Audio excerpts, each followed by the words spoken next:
রান্না করব বগুড়ার বিখ্যাত আলুঘাটি। তার জন্য প্রথমেই লাগবে আলু, আর আমি ডিম দিয়ে রান্না করব, তো সেক্ষেত্রে আমি ডিম নিয়েছি। দুইটা উপকরণ এখন আমি সেদ্ধ করে নেব।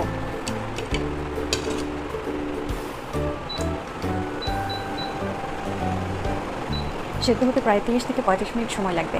আমরা দেখতে পাচ্ছি যে এটাতে বলক উঠে গিয়েছে, তা আমি এভাবে সরাই দেব। এখন আমি চেক করে নেব আলুটা সেদ্ধ হয়েছে কিনা।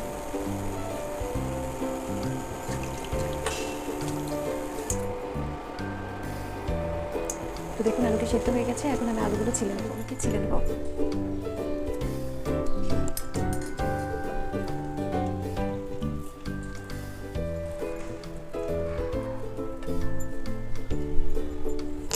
আলু আর ডিম আমার ছিলে নেওয়া হয়ে গিয়েছে। এখন আমি আলুটাকে ম্যাশ করে নেব।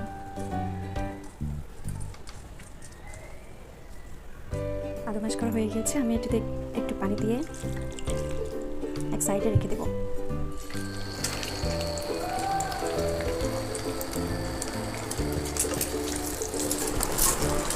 এরপর আমি এটাকে বাটিতে তুলে নেব।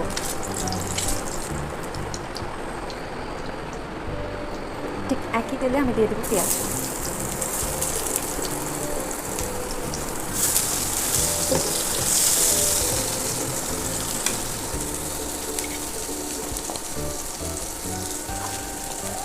জিরা,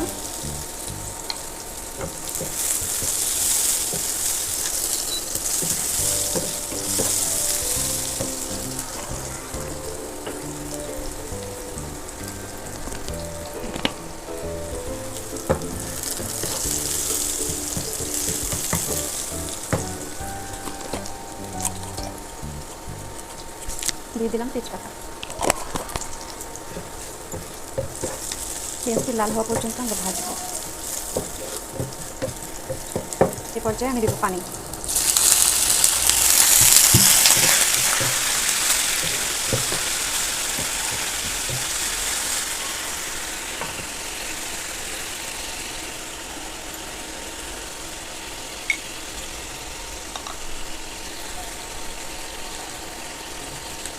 আমি দিয়ে দেবো আদা রসুন জিরা পেস্ট,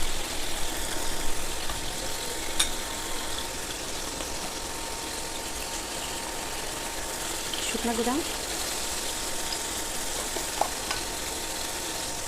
তারপরে আমি এটিতে দিয়ে দেবো একটা দারচিনি আর একটা এলাচ।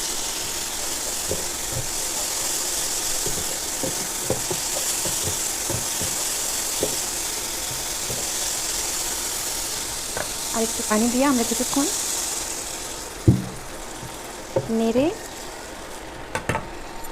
ঢাকনাটি বন্ধ করে দেব।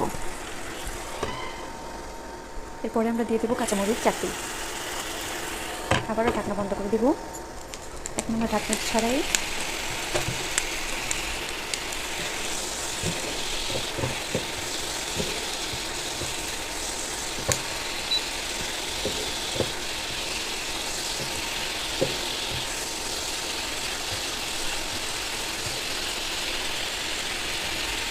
পানি অনেকটা শুকিয়ে গিয়েছে। আমি এই পর্যায়ে ম্যাশ করে রাখা আলুগুলো দিয়ে দেবো।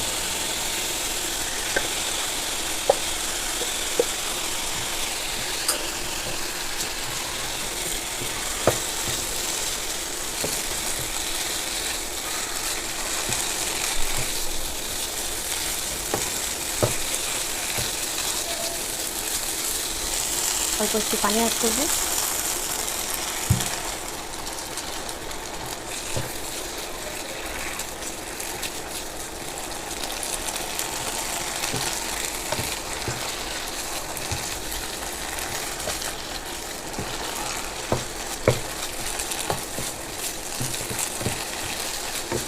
এই পর্যায়ে থেকে দেখতে ঠিক এইরকমটা হবে।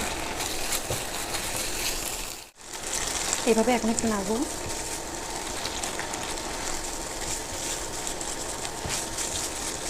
আলু ভাটি আমরা যত বেশি কষাবো তত বেশি মজা লাগবে। তো আপনাকে অবশ্যই সময় নিয়ে রান্না করতে হবে।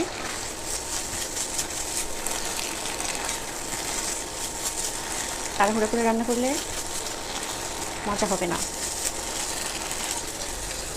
এটাতে আমরা আরও একটু পানি অ্যাড করবো।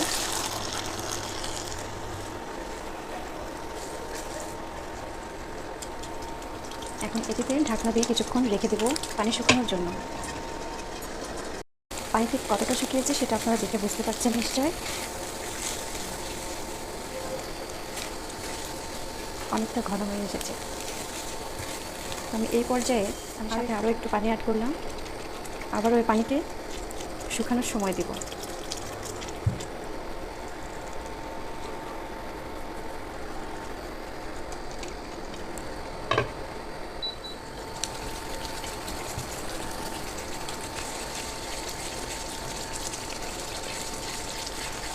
আর একটু শুকানোর পরে আমি একবারে পানিতে দিয়ে নেব।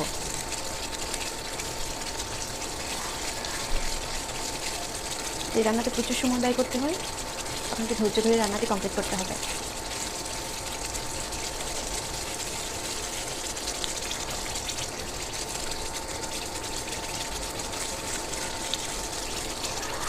আমাদের বগুড়ার মানুষ প্রচুর পরিমাণে এটিকে পছন্দ করে। একবার অবশ্যই বাসায় ট্রাই করবেন। অনেকটাই শুকিয়ে গিয়েছে, তো এই পর্যায়ে আমি বেশি করে পানি দিয়ে নেব।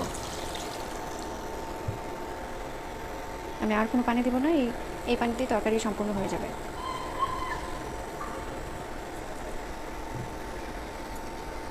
এখন আমি ঢেকে দেবো আর রান্না শেষ হওয়া পর্যন্ত অপেক্ষা করব। তরকারিটি অনেকটাই ঘন হয়ে এসেছে। এখন আমি তরকারিটি ঘন হয়ে এসেছে, এখন আমি এর ভিতরে ডিম দুইটি দিয়ে দিব।